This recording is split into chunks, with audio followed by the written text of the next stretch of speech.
Hello and welcome to another episode of Go-To Tech Reviews. Today we're going to just be doing a speed build of my wife's grandpa's computer. And so yeah, just grab a bucket of popcorn or small thing of popcorn if you're on a diet, or fruit, vegetables, something like that. Anyways, whatever you want to eat, just sit back and enjoy.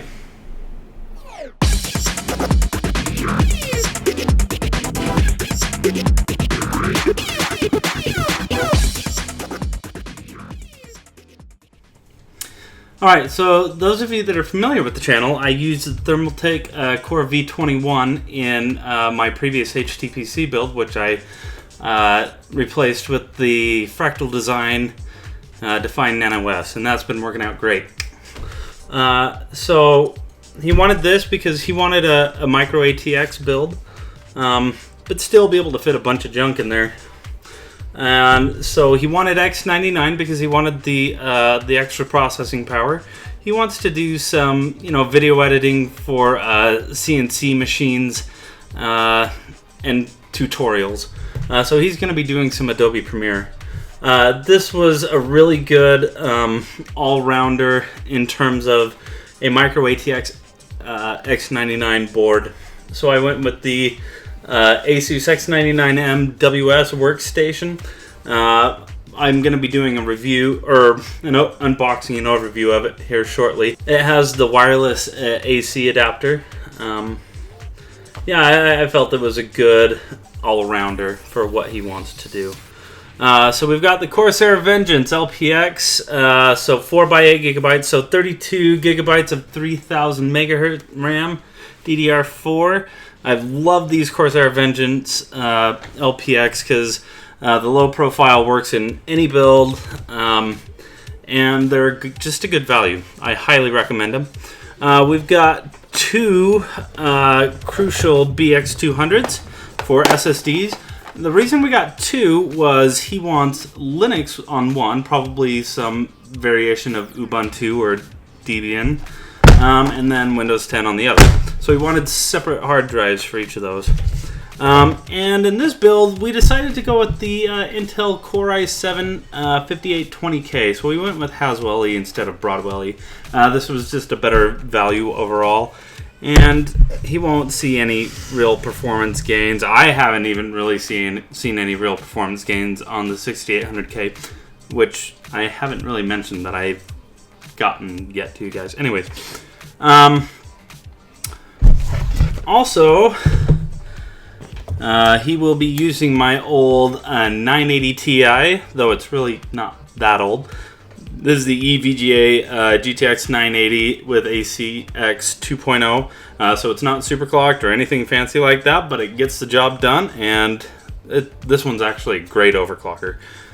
He's not going to be really too into that. I mean, we will be overclocking the system, but it's not like the primary focus. I'm just going to do the overclocking for him. Speaking of overclocking, the cooling that we're going to be using is, I love Noctua coolers. And one of the reasons that I love these Noctua coolers is they are very silent and they perform just as well as the water cooling. In a lot of ways, I kind of wish I had this now in my system, because those water coolers are just noisy. But I mean, you do get good performance out of them, and I do think you get a little more headroom. But this is, just right there nipping at the heels, and like more than twice as quiet. So, especially this large one. This is the NH-D15. This is like their top of the line, top shelf, awesome cooler. I'm really excited to use it, actually. And he also didn't want water cooling because he wanted less points of possible failure. Speaking of less points of possible failure, we have three 3TB WD Reds from Western Digital. These will be set up in a RAID 5, so one of these will be his parity, and that will give us 6 terabytes of user space. So, and also with the RAID 5, you do get a little bit of advantage on the read end anyways, due to the redundancy. So he'll get better read speeds, which is perfectly fine for storage and a machine that's always on.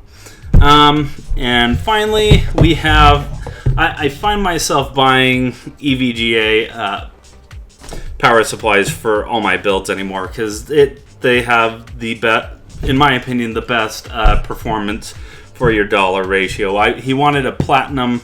He wanted the best possible. Well, I mean, we could have gotten titanium, but platinum felt still reasonable in terms of what you were getting for price. So this is the EVGA Supernova 750 P2. So yeah, so 750 watt platinum power supply, fully modular. Should be good. So yeah, let's just jump right in and do the build.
Alright, so there you have it. There's the speed build of my wife's grandpa's computer.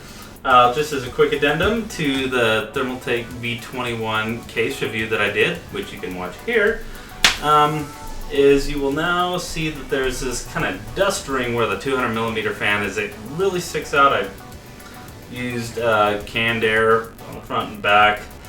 It's kind of hard to get rid of, so keep that in mind when you get this case. Overall, it's a fantastic case. I've taken it apart, put it together several times now, and it's just been a joy to work with. It's super easy. As you saw in the video, we're using a micro ATX board. That works much better in here than the mini ITX. So you can't put in my mini ITX as you saw earlier. The micro ATX just works better. The mini ITX is just kind of out of place. For that, I would recommend the Thermaltake Core V1, which is a little bit smaller for the mini ITX. I kind of wish I would have done that earlier. It gave me an excuse to buy the Fractal Design Define Nano Fs, which I am in love with. I absolutely love that case. Good job, Fractal Design. I can't recommend that one enough. In fact, almost all the mini ITX builds that I'm doing, I'm recommending Fractal Design cases. I've just been super impressed with them, and I'm really excited to take a look at the Node 202. So anyways, yeah, if you want to see more of this kind of stuff and want to see more products, the way you can help is by liking this video, subscribing to the channel, using the Amazon affiliate links, using my Patreon link, following on Twitter, all that fun stuff. So anyways, thanks for watching, and we will catch you next week.